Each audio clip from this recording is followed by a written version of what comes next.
Entonces lo que me fue deteniendo es que vi a mis hijos crecer, los vi, vi una parte de mí crecer. Y lo que amaba, que era grabar los videos, todavía lo amaba, pero... Dirección de doblaje, Flavia Fontenelle, con las voces de André Marcondes, Flavia Fontenelle, Silvia Salusti, Gabriela Medeiros. Recibimos el video inesperadamente. Desaparecí 3 años de Cauê, de baixa memoria. Él no aparece para anunciar un proyecto, justificar el algoritmo ni hacer un regreso ensayado. Aparece en un momento humano y desgastado. Cuando la cámara se enciende, lo primero que notamos es que baixa memoria está ahí, pero al mismo tiempo no está completo, como solíamos verlo, y con una sonrisa diferente. Él hace una petición, pero no una petición de like, ni de comentario, ni de interacción, pero él pide tiempo, pide que las personas vean hasta el final. Él dice que necesita tu ayuda, no solo para ver el video, sino para estar con él al final. Eso pesa mucho. Cuando un creador muestra tanta vulnerabilidad pública, indica que la lucha fue grande. Y bueno, en el video tenemos la oportunidad de ver a Cauê abrir su corazón con el público, no siendo un video nada fácil. Cuenta que su última aparición fue hace 3 años en el especial de 10 años del canal. Ese video, que parecía una celebración, hoy tiene otro significado. Cauê recuerda que a los 12 años su gran sueño no era la fama ni los números, era simplemente dibujar, crear mundos, historias, cosas lúdicas. Y a los 14, cuando crea el canal, encuentra ahí un lugar donde podía usar todo eso. Junto con la voz, la imaginación, el juego, la narrativa, YouTube se convierte en un espacio seguro, casi un refugio creativo. Y en el especial de 10 años habló de los logros, habló de los hermanitos, habló del camino recorrido. Pero ahora, mirando en retrospectiva, empieza a revelar el peso que vino junto con eso. Muchos no sabían que 8 de esos 10 años la rutina fue brutal. Todos los días, sin excepción, él se despertaba, iba a la computadora, pensaba en el guión, grababa, editaba, hacía el arte, escribía el título, la descripción, las etiquetas y publicaba todos los días. Durante 8 años, incluso con ayuda técnica, la responsabilidad principal siempre fue de él. Todo recaía en una sola persona: creación, producción y entrega. Al anticipar si eso era cansado, su respuesta sorprende. Él afirma que amaba de verdad, y eso es lo más peligroso, porque hacer el mal no te protege del agotamiento, sino todo lo contrario. Muchas veces es justamente ese amor el que hace que la persona sobrepase los límites sin darse cuenta. La salud mental no se quiebra de una vez, se va desgastando poco a poco, especialmente cuando el ritmo nunca desacelera. El inicio del video muestra que la desaparición no fue aleatoria ni por desinterés o abandono. Fue resultado de años de constancia, responsabilidad temprana y deseo de trabajar, mientras el mundo le exigía estar siempre bien, disponible y creativo. Entender eso cambia cómo lo vemos. Esos 3 años de silencio muestran su entrada en un momento muy cruel.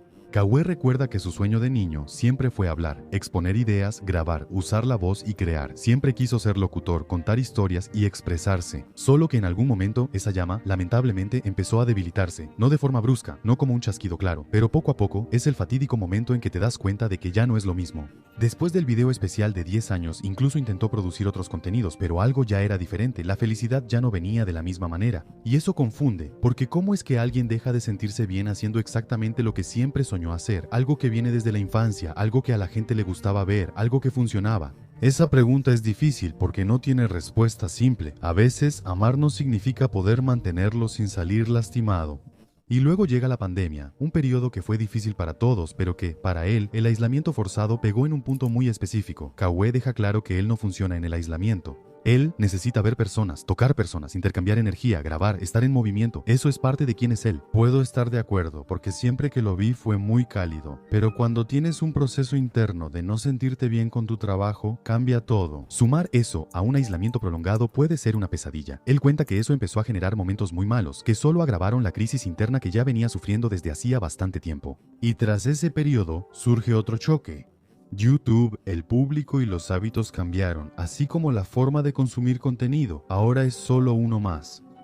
Es obvio que aquí estamos hablando de TikTok, y Cauê usa una palabra muy fuerte, pero honesta: zombie, y él se incluye en eso.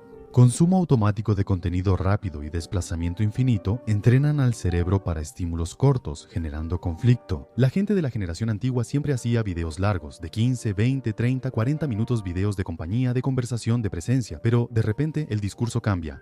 Ahora necesitas llamar la atención en pocos segundos, necesitas gritar, necesitas aprender, necesitas actuar todo el tiempo. No lo malinterpreten, él sabe que cambiar es parte del trabajo que sostiene su vida y la de otros. Sabe que debe adaptarse a nuevos formatos, pero aún tiene un niño interior. Viendo todo esto y pensando, caray, ahora tengo que convertirme en otra cosa, completamente diferente, solo para seguir existiendo. Y amigos míos, eso duele. Es cuando lo externo deja de ser coherente con lo interno. Cuando el trabajo empieza a exigir que te alejes demasiado de quien eres, es cuando la factura llega, no de golpe, sino en silencio. Este fragmento muestra que el zombie no fue por pereza, desinterés ni abandono del público. Fue un burnout profundo, entre amor, obligación, cambio de escenario y la sensación de estar perdiéndose en el propio camino. Y reconocer eso, hablar de eso en voz alta, ya es un paso enorme. No solo para él, sino para cualquier persona que ya se haya sentido presionada a reinventarse, hasta el punto de no reconocerse más. Y la conclusión a la que llega Kawe en este punto del video es que se vio detenido en el tiempo. Es como en Cars 3 cuando Rayo McQueen es rebasado y nota que ya no es el mismo, se cansa de sí mismo. La plataforma y las reglas cambiaron, exigiendo una reinvención absurda y casi violenta. Al mismo tiempo, había cada vez más gente creando, surgiendo y compitiendo por atención, no por maldad, sino porque el sistema empuja a todos a eso. Y ahí viene una de las frases más fuertes del relato. Él dice que empezó a sentirse débil. Eso duele, porque nadie quiere admitir que no encaja en lo que ayudó a crear. Kawe siempre fue gamer, Minecraft, Roblox, FPS y más. Esa era su identidad. En ese nuevo escenario, él enfrentaba un cruel dilema. Seguir haciendo algo que ya no amaba. De la misma manera, migrar a otro nicho o transformarse en algo plástico, más performático, solo para sobrevivir. Y es ahí donde la salud mental empieza a dar señales claras de alerta. Si el trabajo es un disfraz y sientes que debes ocultarte tras un formato, el desgaste se vuelve emocional, no técnico. Él admite que ya venía sintiendo que ya no amaba hacer eso, pero lo que realmente lo hizo parar y lo que hizo que no quisiera grabar más videos fue, en un momento específico, un punto de ruptura. Kawe cuenta que a los 14 años comenzó a ser padre, no de alguien, sino del canal, viendo su crecimiento desde el inicio. Quien ha cuidado algo desde cero sabe lo que implica: tiempo, amor y energía. Él grababa día y noche, sin buscar recompensa, dinero, fama o estatus. Eso nunca fue su motor principal. Lo hacía por amor, fe y porque sentía que era parte de él. Y claro, cuando él empezó, los hermanitos tenían 9, 10, 11, 12 años, eran literalmente niños. Y hoy, cuando sale a la calle, esos mismos hermanitos tienen 18, 20 años, simplemente crecieron junto con él. Es una sensación muy extraña de describir y que entiendo bien. Aunque racionalmente sabe que no son sus hijos, él admite que ese es el sentimiento. Es un lazo distinto, callado y real, una responsabilidad emocional que pocos comprenden. Él sabe que eso tiene un lado negativo y pesa en la conciencia. Lo que empezó en la adolescencia como videos con bromas y groserías llegó a un punto donde ya no se podía grabar cualquier cosa ni reconocerse, que eso deja de ser diversión y se convierte en influencia y ejemplo para generaciones más jóvenes, lo cual, seamos sinceros, es un logro que no todos los gigantes de Minecraft tuvieron en algún momento. Cargar ese tipo de responsabilidad tan temprano, sin preparación emocional, sin manual, sin pausa, cobra un precio. No existían otros youtubers de referencia. Él y sus amigos fueron pioneros al crear algo de lo que pudieran sentirse orgullosos junto con sus hijos. Y cuando te pones ese nivel de exigencia a ti mismo durante años seguidos, sin descanso real, sin espacio para parar, el cuerpo y la mente empiezan a dar señales. Ese fragmento muestra que el canal era más que contenido, era un lazo afectivo profundo. Y es en ese punto donde su relato se vuelve aún más doloroso, porque Kawe admite que lo que realmente lo detuvo fue darse cuenta de que sus hijos habían crecido. Entonces lo que me fue deteniendo es que vi a mis hijos crecer. Yo vi una parte de mí crecer y yo. Y lo que amaba, que era grabar los videos, todavía lo amaba. Pero ¿cómo voy a llegar a ellos? ¿Cómo voy a grabar? ¿Qué voy a grabar? Esas eran mis principales preguntas, hermano. Pero ya no quieren verme jugar. Aún así, siempre seré el tipo del juego, ¿sabes? El papá que intenta ganarse al hijo ya mayor. Esa era mi sensación. Los vio crecer y crecer con ustedes. Aunque aún ama grabar, se pregunta, ¿cómo llegar a ellos ahora? La sensación que él describe es la de un padre intentando reconectarse con su hijo adolescente. Ese momento en el que amas, quieres estar cerca, pero sientes que ya no sabes cómo llegar a él. Y durante esos 3 años intentó regresar varias veces, con el pensamiento de que necesitaba reconquistar a los suscriptores de alguna forma, de que necesitaba volver en grande, de que necesitaba volver de la manera correcta. El primer gran dolor fue no estar en ese crecimiento ni acompañar la transición. Entonces, en esos 3 años tuve que encontrar varias formas de volver con ese pensamiento. Hombre, necesito reconquistarlos de alguna manera, tengo que regresar en grande. Ese fue mi primer gran dolor. Eso duele, genera sensación de fracaso, aunque no haya culpa real. Luego viene un segundo golpe, quizá más cruel. El perfeccionismo. Él cuenta que se volvió perfeccionista al extremo. Nada podía ser simple, nada podía ser solo grabado. Cada video tenía que ser más grande que el anterior, más impactante. Por la plataforma, por contenidos más rápidos y porque los hermanitos crecieron, él sentía que debía entregar algo mejor. El resultado de eso fue parálisis, un año entero bloqueado, intentando ser perfecto, intentando ser el mejor ejemplo de padre. En esa analogía que él lleva, nada salía, porque para él nada era lo suficientemente bueno. Yo quería hacer algo más grande, yo quería hacer algo mejor, tiene que ser más grande, mejor, más grande, mejor, mejor. No podía producir nada porque quería ser el mejor ejemplo de padre en esa analogía. Después de esa batalla con el perfeccionismo empecé a frustrarme y empecé cada vez más a tocar fondo, literal. Luego vino la frustración, una tras otra, hasta tocar fondo, y cuando él lo dice, no es solo una figura del lenguaje. Él dice que fue la etapa más difícil de su vida. Es devastador ver cómo todo lo que lograste con esfuerzo desaparece. Dice directamente que se sintió solo. De su despertar a la mitad.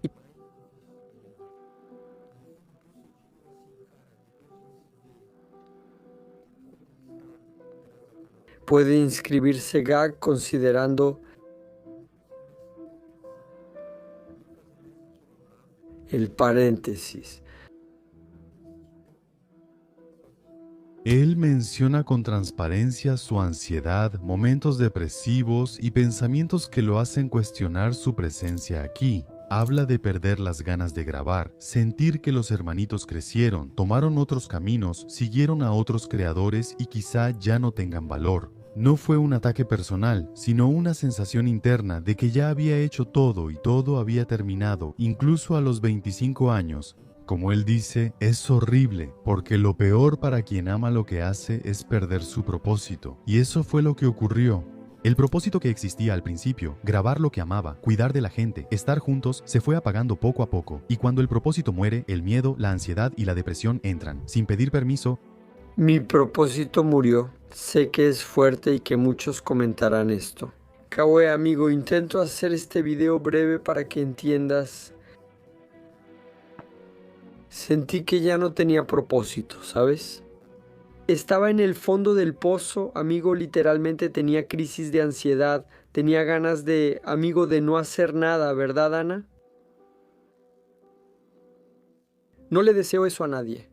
Él sabe que mucha gente ve desde afuera y piensa que tenía una vida perfecta.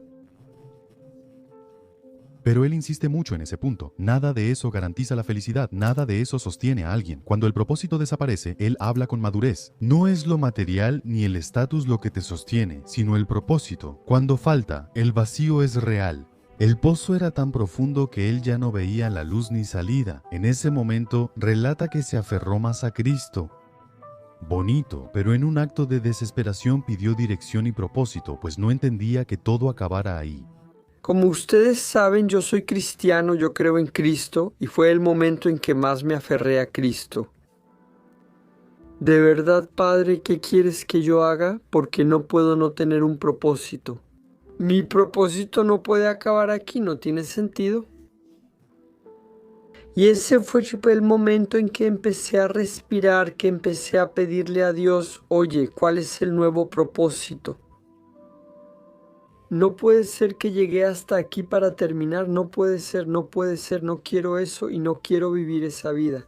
Tras momentos difíciles, él vuelve a respirar y a buscar respuestas, comprendiendo que no era el final sino el cierre de un ciclo. Él usa una analogía para explicar que, así como los hermanitos crecieron, el canal también debe madurar, de niño a adolescente y luego a adulto. Los ciclos deben cerrarse conscientemente. Él aclara que no es acabar con todo, pero sí con lo que era para dar paso a lo nuevo. Para cerrar este ciclo, él propone algo simbólico, transmisiones en vivo especiales, como un baile de graduación para celebrar, despedirse y agradecer.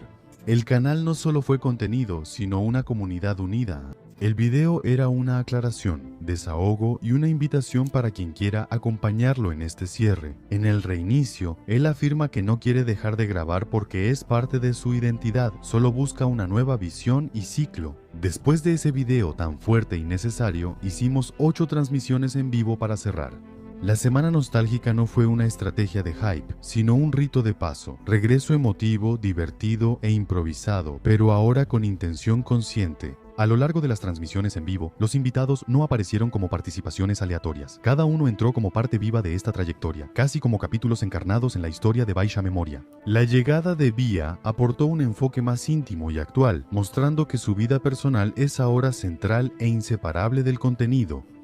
El público percibió a Kawe más realista, familiar y consciente de que el canal es parte de la vida fuera de pantalla. Malena evocó la memoria de una internet artesanal con locuciones improvisadas y creatividad libre, sin métrica ni guión. Con Jabuti y Pedro DBR, el ambiente se volvió ese caos organizado que entienden quienes vivieron el Minecraft original, reflejando la adolescencia compartida entre creador y público. La transmisión en vivo con Nofax y Feuripe reunió a creadores de distintas generaciones y amplió la perspectiva. La conversación dejó muy claro cuánto ha cambiado YouTube, pasando de la improvisación absoluta a una producción más estratégica, más pensada y más profesionalizada. Este contraste reforzó una idea clave: no se puede volver al pasado sin perder la verdad. Y madurar no significa borrar lo que se vivió, sino entender que eso pertenece a otro tiempo. Espera, voy a usar uno. ¿Dónde está Kawe? ¿Dónde está Kawe? Oye, mira, papá llegó. Y va a volver. ¿Dónde? Y volver. Y papá, oye, lo paca. La transmisión en vivo con Odenote sobre Roblox reforzó la idea de transición y mostró cómo nuevas plataformas y públicos se sumaron al canal con el tiempo. No fue ruptura, sino continuidad en otras formas. Fue otra pieza que indicaba adaptación, sin negar lo anterior. Y, por último, la participación de Authentic Games tuvo un peso simbólico muy fuerte. La conversación dejó de ser solo un reencuentro nostálgico y se convirtió en un balance generacional sobre ciclos, madurez y futuro. Cuando dice que el pasado fue increíble pero no es nuestro presente y que lo nuevo es diferente, expresa los sentimientos. Eso marcó la semana. Hola, buenas noches, espera. Voy a quitar la música. Ah, espera, pondré otra canción. Calma, ahora soy moderno, ¿ok, Tete? Bueno, en realidad estoy viejo, pero me vuelvo moderno. ¿Y ahora qué? La gente habla de Aurea. ¿Conoces ese término, Aurea? Aurea, más ego farmeando. Aurea, caray. Él sabe, ¿ok? Ahora farmearé tu Aurea, ¿ok? ¿Cómo pongo la musiquita? Tú finge que lo agarraste, ¿me entiendes? Si no, no importa. Pondré la música de fondo y entras. No hace falta introducción. Solo quiero crear un momento nostálgico. ¿Qué onda, Tete? Habla, Kawe, habla. ¿Cuánto tiempo, hermano? Dios mío. Eso, quiero que sea falso, eso mismo, me gusta eso, bien falso. Finge que hablamos hace 10 años, ¿va? Mientras recordaba, Kawe señalaba hacia el futuro sin prisa ni promesas, vaciando la memoria y dejando todo al descubierto. Siempre estuvo ahí, pero nunca se dijo. El canal no era de juegos, sino de registrar la vida en tiempo real. Justamente por eso, el inicio de 2026 no vino con un anuncio grandioso, ni con un cambio brusco, ni con esa promesa inflada de que ahora sí. El año empezó de una manera muy tranquila, con un blog al estilo original, un video sencillo, caminando por Orlando, pasando por el Universal City Walk, entrando a tiendas temáticas, caminando sin prisa, sin un guión pesado. Antes el canal era para niños y adolescentes, ahora es más maduro, calmado y consciente. Creo que de eso se trata. La entropía del universo es clara. Sin entrenar, los músculos se atrofian, sin reinventarse, uno se vuelve obsoleto. Pero tal vez alguien que produjo contenido por más de 10 años ahora esté interesado en otra narrativa. Nosotros, como público, lamentablemente, tendremos que acostumbrarnos a ver a los youtubers desapareciendo cada vez más, cambiando de propósito o simplemente quizás retirándose. Somos la primera generación con profesiones que antes no existían al retirarse. Si lo piensas, solo estamos creciendo. Jazz Ghost se casó, Gotenot será papá y Felizos 13 tuvo otro hijo. El tiempo pasa y solo Dios sabe el futuro, pero Waymine sigue aquí creciendo con ustedes. Desde 2020, siendo adolescentes, fuimos el mayor youtuber. Pido a Dios que dure mucho. Espero verlos en la Gamescom, un evento como la BGS en Sao Paulo. Me encanta platicar con ustedes. Sígueme en Instagram, Eimine77 y mucho éxito al Kawe de Baisha Memoria.